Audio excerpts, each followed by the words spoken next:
se encontra no Evangelho segundo Mateus, no capítulo 5, no versículo de número 4. Mateus, capítulo de número 5, leitura do versículo de número 4 somente. Mesmo assentados como os irmãos estão, eu os convido a fazermos juntos essa leitura com toda a reverência em nossos corações. Mateus, capítulo 5, versículo de número 4, leitura uníssona, apenas deste versículo.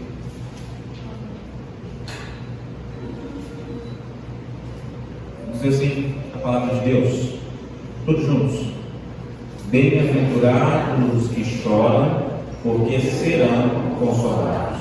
Mais uma vez: bem-aventurados os que choram, porque serão consolados. Feche os olhos, vamos falar com o Senhor, pedir a Ele que fale aos nossos corações. Grandioso Deus, poderoso, bondoso Pai, acabamos de ler a Sua palavra nesse instante. E a nossa oração, reclamando que assim como a Sua palavra já fez em várias outras oportunidades ao longo da história, que ela venha transformar as nossas vidas. Nos incomode, ó Pai, para verdadeiramente compreendermos o que está escrito, para podermos obedecer ao Senhor, podermos viver para Ti. Fale os nossos corações, use o Seu Santo Espírito, que todas as palavras que forem verdadeiramente do Senhor façam diferença em nossas vidas. Em nome de Cristo Jesus, que nós oramos e agradecemos, hoje e sempre. Amém. Meus queridos, todos nós já passamos por situações nas quais sentimos vontade de chorar. Sejam situações pequenas, mais dolorosas, como acertar o dedinho na quina de algum móvel, que dá uma dor realmente muito grande, seja por perder um ente querido, seja por em algum momento estar passando por alguma tribulação, algum momento realmente de frustração na vida. O certo é que todos nós temos situações que trazem dor aos nossos corações. Porém, não é sobre esse tipo de tristeza que o nosso texto fala. E nessa oportunidade eu gostaria de convidar os irmãos a refletirmos sobre a verdadeira importância de nós amarmos o Senhor acima de todas as coisas. É sobre isso que o nosso texto fala e é sobre isso que eu convido os irmãos a estarmos meditando. O verbo chorar, que aparece neste versículo de número 4, ele tem um sentido traduzível claramente por dor ou sofrimento. Por isso, é utilizado para falar sobre alguém que tem uma angústia muito grande de perder alguém que ama bastante. Alguém que realmente era tão importante, indispensável, e agora não está mais consigo. É utilizado também para este sentido. É a dor e o sofrimento daqueles que têm consciência da miséria de espírito que vivem e choram por seus pecados. Tanto que na Septuaginta, na versão grega do Antigo Testamento, quando Jacó descobre que José havia falecido, a palavra que aparece para denotar o seu sofrimento, a sua angústia, é exatamente esse verbo chorar, para denotar a angústia, o sofrimento na sua alma. Nesse sentido, meus irmãos, é choro por algo muito maior, mais profundo, que não se baseia somente em uma decepção, em uma frustração, em alguma complicação da vida. É o choro de uma alma machucada. E nós veremos nessa oportunidade algumas características dessa alma machucada pela consciência do pecado e como ela é consolada pelo Senhor. Convido os irmãos a estarmos meditando sobre a seguinte ideia: Deus consola a alma chorosa. E nós veremos algumas características dessa alma chorosa que é consolada pelo Senhor. A primeira delas, meus irmãos, é que Deus consola as almas que choram com seus pecados. Eu não sei você, mas por muito tempo eu fui convencido a acreditar que feliz era aquele que o tempo todo estava sorrindo, aquele que constantemente estava esboçando sorrisos. Porém, meus irmãos, não são poucas as pessoas que choram de alegria, e não são poucas as que sorriem por estar sofrendo demais, ou sorriem por estarem passando por um momento de extrema emoção, a ponto de não conseguirem controlar, e mesmo estando tristes, sorriem. Essa associação de que só está feliz quem está sorrindo é uma péssima associação. Tanto que no mês de setembro é justamente o mês separado para combater esse tipo de ideia, porque muitas pessoas sorriem no grupo, mas estão padecendo por depressão e por outras doenças psicossomáticas no solitário, no sozinho. Nós vimos na semana passada um degrauzinho para a gente compreender isso melhor, um ingrediente para a nossa receita para a felicidade, que foi sobre a importância de nós reconhecermos que nós somos dependentes de Deus, independente das nossas posses, independente de que nós somos. E quando a gente coloca isso em prática, meus irmãos, nós chegamos irremediavelmente à compreensão que esse versículo nos traz. Temos consciência dos nossos erros diante de Deus. É uma consequência lógica de nós estarmos verdadeiramente dependendo do Senhor, confiando no Senhor. Nós sermos levados a estarmos entendendo que nós erramos diante dele. Se nós não somos perfeitos, se nós deixamos a desejar, nós erramos diante do Senhor. Por isso, de forma bem clara, bem objetiva, o nosso texto, meus irmãos, trata a respeito daqueles que choram não pelas coisas da vida. Não são aqueles que choram a respeito de um time de futebol ter perdido ou vencido. Não são aqueles que choram porque o relacionamento está conturbado. Não são aqueles que choram porque tem algum tipo de frustração na vida. O choro que esse versículo se refere é aqueles que têm consciência dos seus pecados e de como isso é horrível aos olhos de Deus. É aqueles que realmente não conseguem se alegrar por estarem vivendo no pecado. É aqueles que não têm prazer verdadeiro no pecado, por mais que pequem diante de Deus. É o choro de uma alma que realmente compreende que quando desobedece ao Senhor, quando transgride a sua lei, está deixando a desejar. E são pessoas que por isso se sentem sujas, impuras, indignas, imerecedoras de qualquer dádiva da parte do Senhor. As pessoas que assim se portam, as pessoas que assim se sentem, são pessoas, meus irmãos, que buscam constantemente se arrependerem de seus pecados, transformarem as suas vidas, se adequarem à vontade do Senhor. São as pessoas que buscam se consertar diante do Senhor. Se você gosta de algum tipo de comparação, de analogia, para ficar fácil de você compreender, é semelhante a uma pessoa que tem mania de limpeza. E por mais que para as outras pessoas a situação esteja realmente confortável, seja adequada, seja limpa, para essa pessoa que tem mania de sujeira, melhor dizendo, de limpeza, essa pessoa não consegue ficar de forma alguma tranquila, porque sabe que ali está sujo. Para aqueles que verdadeiramente têm consciência dos seus pecados e do que isso realmente representa diante do Senhor, eles não conseguem ficar felizes vivendo no pecado. A tolerância para essas pessoas em relação aos seus erros diante do Senhor é zero. Não se enxergam como perfeitos, não se enxergam como dignos, se enxergam como imerecedores diante do Senhor. É por isso, meus queridos, que o verdadeiro cristão, quando peca, quando deixa a desejar de acordo com a lei de Deus, ele não consegue ficar bem consigo mesmo e começa a se indagar o porquê disso. Por que eu errei? Por que eu não me controlei? Por que eu não fugi? Por que eu não me calei? Por que eu não exercitei o fruto do Espírito? Por que eu deixei a desejar diante do Senhor? É para essas pessoas que Cristo promete consolo. É muito interessante nós percebermos, meus irmãos, que o consolo não é para aqueles que choram fisicamente. O consolo é espiritual, porque é para aqueles que sofrem, para aqueles que choram espiritualmente diante do Senhor. Nós estamos vivendo dias onde cada vez mais somos incentivados a entendermos que nós somos perfeitos, irrepreensíveis e que nós não temos do que nos envergonhar em nossas vidas. E a palavra de Deus vem nos mostrar cada vez mais, meus irmãos, que é necessário examinarmos as nossas vidas, identificarmos tudo aquilo que não está da forma que agrada a Deus, confessarmos, mudarmos, nos arrependermos. O choro aqui não é um choro simplesmente físico, é um choro espiritual, é uma qualidade espiritual e não material. Portanto, meus irmãos, não nos enganemos. Não é um choro, aquele choro todo canastrão de novelas, de filmes, onde as pessoas de forma fingida, de forma simulada, jorram lágrimas dos seus olhos. Porque isso não pode ser simulado, isso pode ser treinado. mas aqueles que verdadeiramente sentem a angústia do seu próprio pecado, aqueles que não conseguem ficar bem porque sabem que erraram diante do Senhor e precisam confessar diante dele, esses verdadeiramente, esses do Espírito, serão consolados. É um choro que não pode ser simulado, não pode ser fingido, e é um choro que de forma alguma pode enganar a Deus. Nós somos chamados, meus irmãos, para nos portarmos dessa forma, como almas que profundamente estão quebrantadas e por isso choram diante do Senhor. Choram não por causa da tristeza do mundo, por mais que isso cause tristeza, mas em primeira instância choram porque sabem que deixaram de desejar diante do Senhor. Por isso, a felicidade que Cristo promete não é um riso bobo, um riso constante que não tem qualquer tipo de fundamento.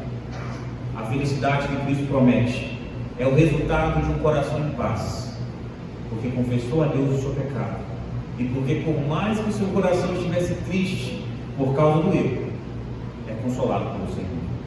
É a paz de espírito que nós aprendemos ao longo das Escrituras, que só existe para aqueles que verdadeiramente pertencem a Cristo Jesus e verdadeiramente se arrependem dos seus pecados. Assim como o reverendo doutor Martin Lloyd Jones brilhantemente comenta sobre esse texto, precisamos ser humildes de espírito antes de sermos cheios do Espírito Santo. É impossível, meu irmão, é impossível, minha irmã, para aquele que ainda não foi alcançado por Cristo Jesus, sentir tristeza pelo seu próprio pecado. É impossível. Somente chora pelo erro diante do Senhor aquele que pertence ao Senhor. Somente se entristece pelo seu erro aquele que sabe que está errado. E você pergunta: eu entendi que isso traz tristeza, mas como isso vai me trazer alegria? Assim como Davi, após ser confrontado pelo profeta Natan, experimentou o tratamento do Senhor, e depois disso, o alívio, a tranquilidade, a felicidade, não porque não tem mais nada a temer, nada a dever, mas porque entende que foi aceito diante do Senhor, foi justificado, foi tratado, agora experimenta paz no seu coração. O mundo chama de leveza, consciência tranquila, chama de alguma forma de uma tranquilidade muito grande. A palavra do Senhor trata como felicidade verdadeira, que é você saber que o seu pecado foi perdoado, a sua dívida foi paga, e agora é vida nova, nova oportunidade. A paz de espírito, oriunda verdadeiramente de um coração que foi tratado pelo Senhor. Por isso, meu irmão, se você quer verdadeiramente experimentar essa alegria que é para aqueles que choram, chore não de forma física somente, mas derrame o seu espírito diante do Senhor. Confesse os seus pecados, se arrependa verdadeiramente deles e faça o compromisso de mudar, faça o compromisso de transformar a sua vida. Ame ao Senhor, ame a santidade do Senhor com todas as suas forças, com todo o seu vigor, com todo o seu ser. Você experimentará essa alegria.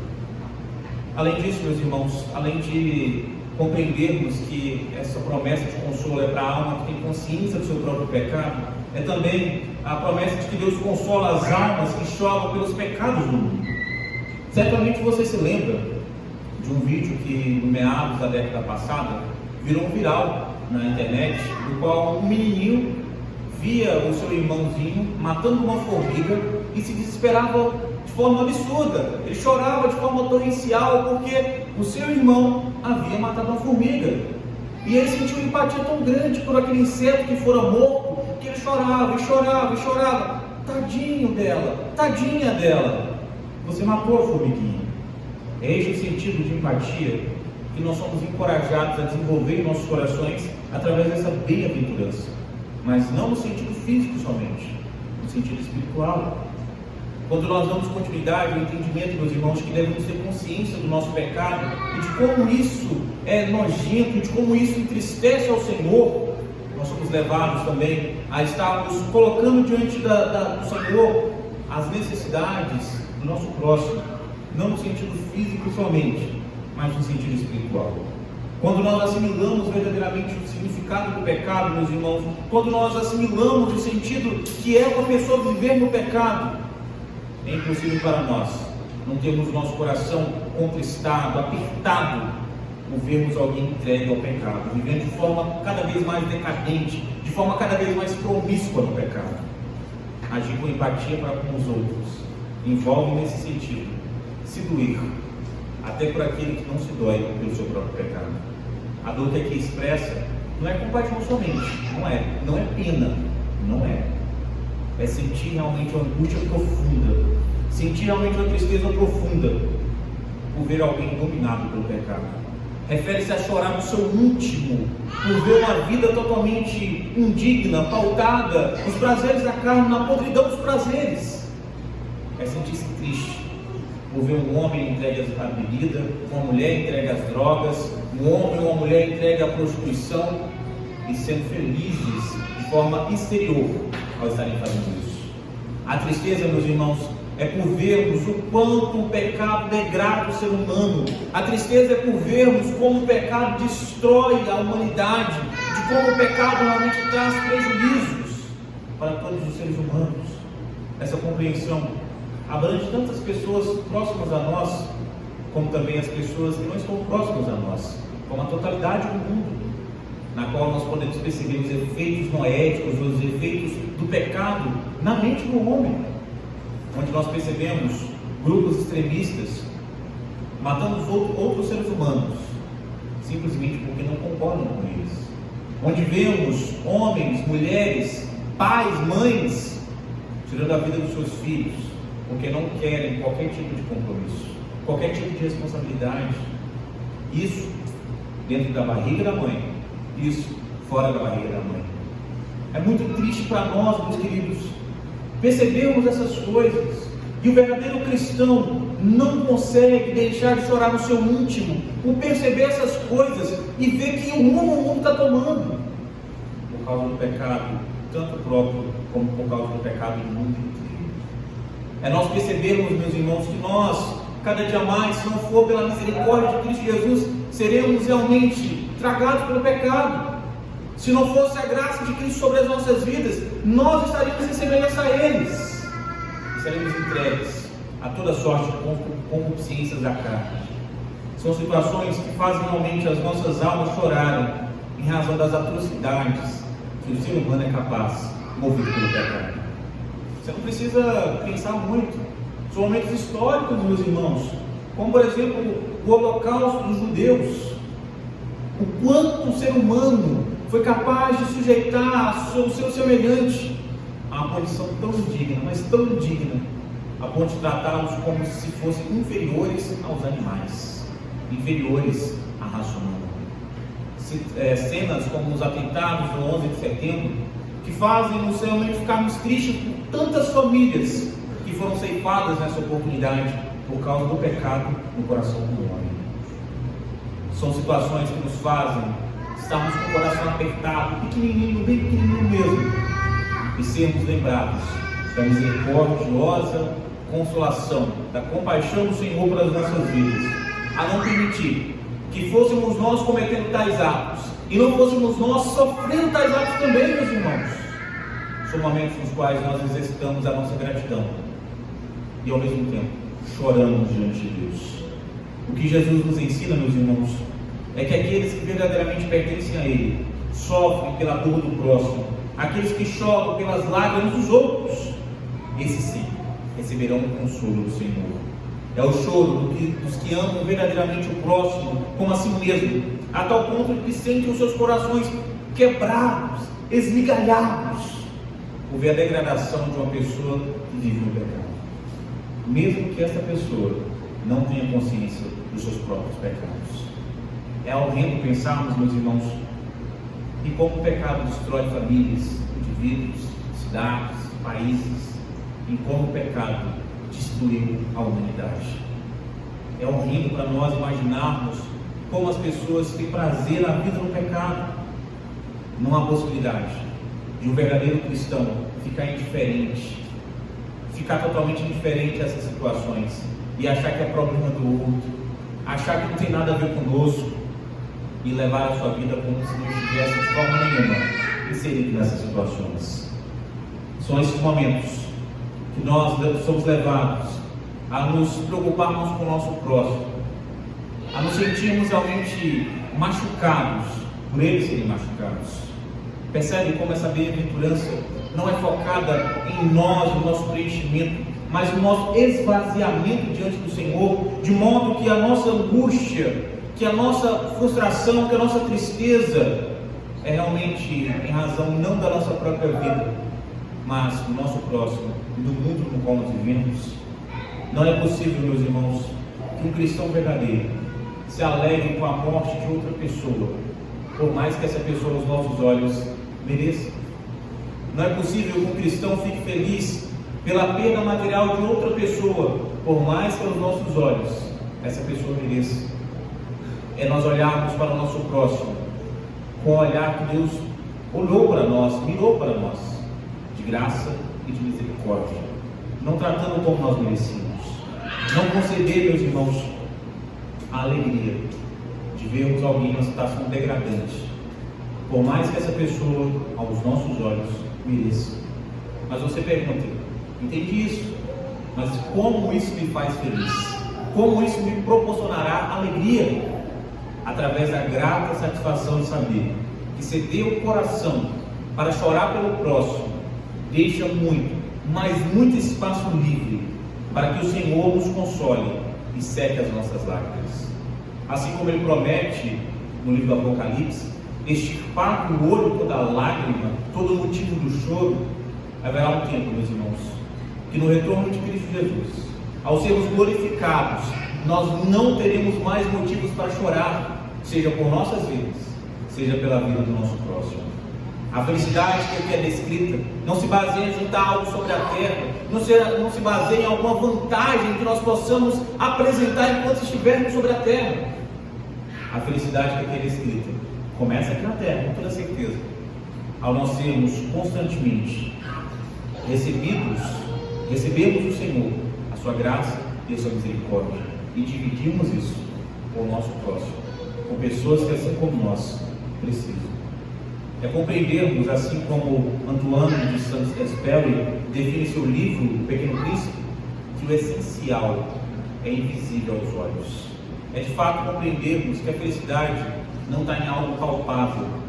A felicidade, a alegria que Cristo aqui promete, se baseia no consolo que o próprio Deus coloca em nossos corações. Por isso, meu irmão, se você de fato quer ser feliz, chore e chore muito de forma espiritual pelo seu próximo, pelo mundo no qual você vive, que é cada vez mais assolado pelo pecado. Chore muito pelos pecados do mundo, pois o Senhor enxugará da tua alma toda lágrima e trará alegria, mesmo em meio a toda essa dor. O Senhor consolará o seu coração e trará a verdadeira felicidade, a verdadeira alegria. E além disso, em terceiro e último lugar, para nós realmente compreendermos as características de uma alma que chora e é consolada pelo Senhor, precisamos entender que Deus consola as almas que choram pelo significado do pecado.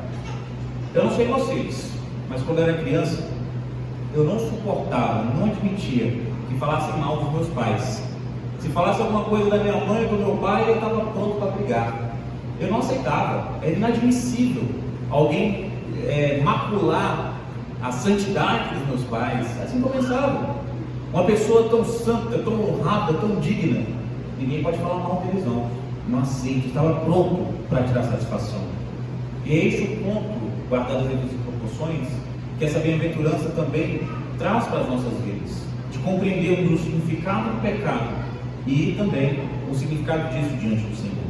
O apontamento é para chorarmos porque nos sentimos ofendidos quando o Senhor é ofendido, quando o Senhor, a palavra do Senhor é ofendida.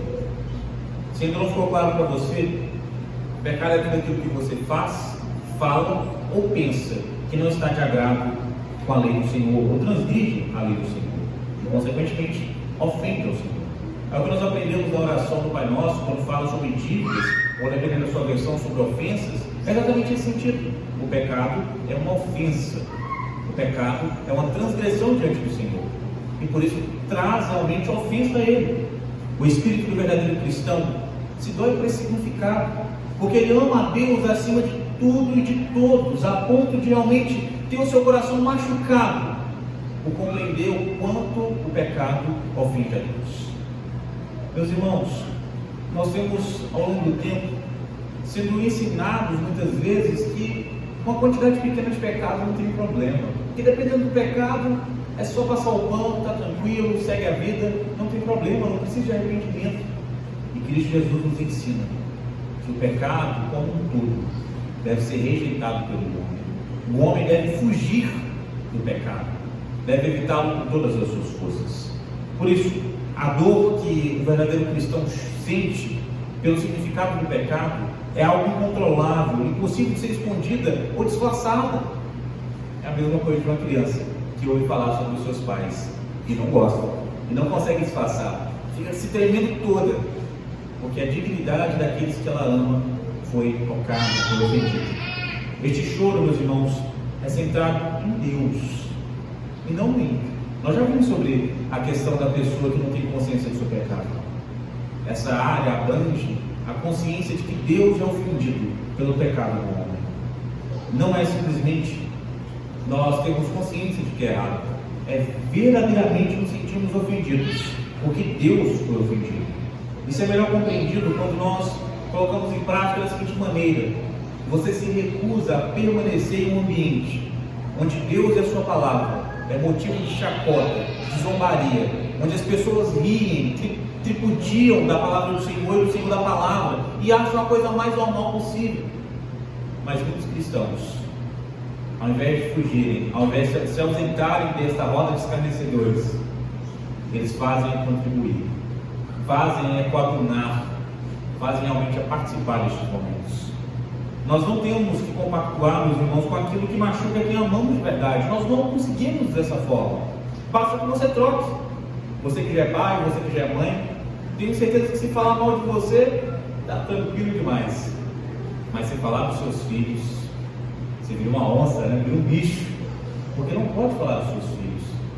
Pelo menos não quem de forma alguma quer beneficiá-los. Você não aceita. Quando alguém fala mal dos seus filhos, você não consegue ficar indiferente, você não consegue ficar totalmente tranquilo diante da situação. Mas por que quando falam do Senhor, quando tripudiam do Senhor, você se cala, na melhor das hipóteses, e na pior das hipóteses você ri, participa, aplaude, enaltece as pessoas que fazem essas coisas? Porque você se diz servo do Senhor e não se sente incomodado, não se sente ofendido quando ofendem a honra do Senhor. A tristeza aqui descrita, meus irmãos, nos leva a olhar para Deus, pois não é uma ação de egoísmo essa dor, é na verdade uma declaração de amar a Deus acima de todas as coisas. O choro provocado por esse sentimento é incômodo, é angustiante e nos faz abrir mão da nossa satisfação pessoal para buscarmos a satisfação, para buscarmos a Deus. Mais uma vez você deve se perguntar: mas como que isso me faz feliz? Ao abrir mão da alegria efêmera, da alegria passageira, curtinha, que é de estar rindo com as pessoas que fazem chacota com o nome de Deus, você está experimentando uma alegria que começa aqui, mas se estende por toda a eternidade. A alegria da santidade oriunda em Deus. É cada dia mais estar entendendo que o Santíssimo Deus, Ele que secará suas lágrimas, Ele também vingará o seu nome. O Santíssimo Deus não deixará impune aqueles que tripudiam o seu nome. Por isso, meus irmãos, essa felicidade não vem da ausência de situações que causam tristeza, mas da firme convicção de que Deus não está indiferente e retribuirá quem sofre e quem causa estes sofrimentos. Deus não deixará de dar justa retribuição.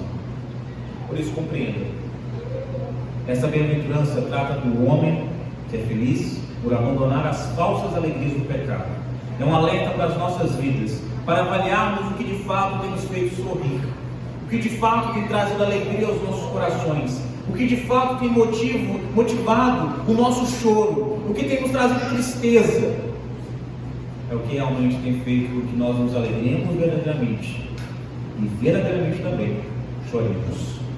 É um autoexame diante do Senhor, é um norte para que possamos sofrer por aquilo que realmente importa, não por aquilo que é irrelevante, não por aquilo que é passageiro. Chorar por nossa miséria espiritual, chorar pelo próximo aflito e chorarmos pela desonra da palavra de Deus. As pessoas que verdadeiramente choram por estes motivos passarão a experimentar o consolo do Senhor, que traz a verdadeira felicidade, a verdadeira alegria, que não é interrompida, não é minguada, não é pouquinha, mas se estende por toda a eternidade. Começa no aqui e se estende por toda a eternidade. Por isso, meu irmão, se nessa noite você ainda não compreendeu essa bem-aventurança, fala sobre a importância do homem ter consciência do seu pecado, lutar contra ele e se entristecer pelo seu próprio pecado, pelo pecado do mundo, por toda a desonra que o pecado oferece diante de Deus. Que nós choremos, e choremos muito, mas da forma que realmente Deus deseja, que é no Espírito, é em verdade, para demonstrarmos ao nosso Senhor que nós o amamos acima de todas as coisas, amamos o próximo como a nós mesmos, e temos conhecimento que diante de Cristo Jesus, em Cristo Jesus, fomos perdoados dos nossos pecados e recebemos uma novidade de vida que nos comprometemos a demonstrar em nossas ações, palavras e pensamentos santos, totalmente voltados para a glória de Deus. E que assim vivamos, e assim nos portemos, assim nos alegramos, para a honra e glória do Senhor, hoje e para todo sempre. Amém. Feche seus olhos, vamos orar ao Senhor, vamos clamar a Ele e fala aos nossos corações mais uma vez. Santíssimo Deus, eterno e bondoso Pai, nós aprendemos nessa noite mais um ingrediente para a verdadeira felicidade. Nós aprendemos, ó Pai, que o pecado, ele não traz alegria de forma alguma para o ser humano.